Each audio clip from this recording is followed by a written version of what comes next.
इसकी वजह से सारी लोडिंग रुक गई, जाम हो गई, पेमेंट जाम हो गई। इंडिया सबसे बड़ा राइस एक्सपोर्टर है।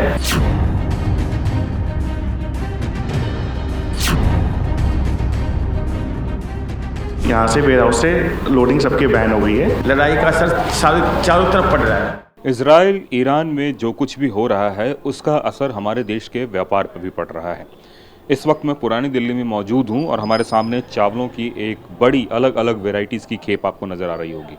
लेकिन आप सोच रहे होंगे कि मैं यहाँ क्या कर रहा हूँ। दरअसल ये वो चावल हैं जो एक्सपोर्ट होते हैं और ख़ास करके मिडल ईस्ट को जाते हैं। अब मिडल ईस्ट को जो एक्सपोर्ट होते हैं उस चावल के व्यापार पर कितना असर पड़ा है, सर एक बार अपना नाम भी बताइएगा, एसोसिएशन भी बताइएगा और क्या फ़र्क हो रहा है जो अभी कुछ चल रहा है। राधे श्याम गर्ग, फर्म है राहुल एग्रो इंडिया।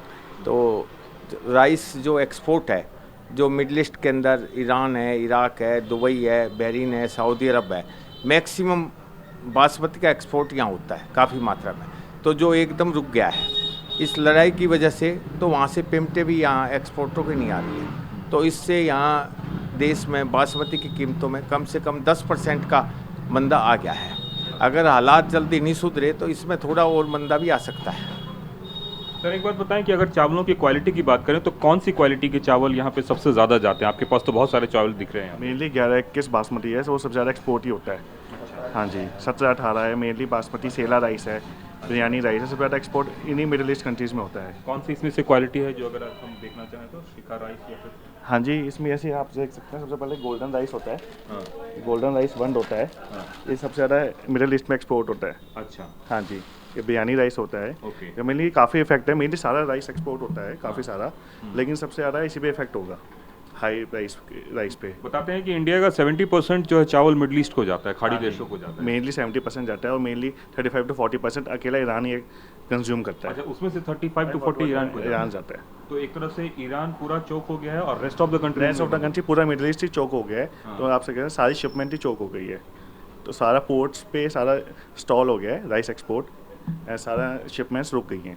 3 तरह की बातें हैं सर। एक तो जो चावल रास्ते में होगा जो पहुंचने वाला होगा, एक पोर्ट पे फंसा होगा, और दूसरा तीसरा जो है ऑर्डर का पार्ट है। तो ये तीनों पार्ट होल्ड हो गया है या फिर कोई पार्ट होल्ड हो गए हैं? जैसे मिल से भी, यहाँ से वेयर हाउस से लोडिंग सबके बैन हो गई है। कोई आगे लोडिंग करवा नहीं रहा, पोर्ट भी बंद है। मिडिल ईस्ट का कोई भी कंटेनर्स एंड शिपमेंट्स नहीं आगे जा रही हैं। सर इस तरह की हालत पहली बार हुई है, इससे पहले भी हुई थी? पहले भी कभी कभार हुई थी, ईरान इराक वाले में हुई थी, पर इतना थोड़ा सा अब के ज़्यादा है, इस बार ज़्यादा है क्योंकि सारे देशों में इफेक्ट पड़ रहा है। पहले खाली एक ईरान से इफेक्ट पड़ा तो इतना नहीं था। अब के क्या है कि बाकी जो मिडल ईस्ट की कंट्री है सारे पे इफेक्ट है। लड़ाई का असर सारे चारों तरफ पड़ रहा है ना। सर कितने दिन तक सस्टेन कर सकता है मार्केट, मतलब कितने दिन तक रुक सकता है? अगर लड़ाई रुक जाती है तो 1 मिनट में तुरंत मार्केट बढ़ जाएगा, उसमें कोई दो राय नहीं है, क्योंकि राइस की शॉर्टेज है अब के थोड़ा। हाँ, बासमती की ये है। सर पूरे मंडी पे कितना असर है इसका सर? पूरी मंडी में दिल्ली के अलावा पूरे ऑल ओवर इंडिया में बहुत तगड़ा फ़र्क है, क्योंकि इंडिया सबसे बड़ा राइस एक्सपोर्टर है और जिसका 70% मिडिल ईस्ट कंट्रियों को जाता था। इसकी वजह से सारी लोडिंग रुक गई, जाम हो गई, पेमेंट जाम हो गई। वहाँ फूड का क्राइसिस नेचुरली होगा ही होगा जिन जिन कंट्रियों में लड़ाई चल रही है, क्योंकि उनको निर्भरता उनकी अनाज के ऊपर, चावल पे जो उनका बेसिकली फूड है बिरयानी, वो सब रुक गया है। और इसकी वजह से इंडिया के ऊपर भी काफ़ी अच्छा इफेक्ट आ रहा है। तेल के साथ साथ अब इंडिया का राइस नहीं जाएगा तो उसका भी इफेक्ट आएगा। तो निश्चित रूप से युद्ध केवल एक चीज़ को प्रभावित नहीं पड़ता, लेकिन युद्ध में कई सारी चीज़ें प्रभावित होती है और उसका असर चौतरफा पड़ता है।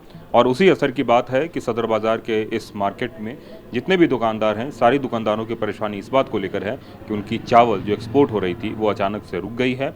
मार्केट 10% तक नीचे गिर गया है अभी, लेकिन हालात ऐसे रहे तो और ख़राब स्थिति आ सकती है। कैमरामैन खुर्शीद के साथ कुमार कुंदन, TV9 भारतवर्ष, दिल्ली।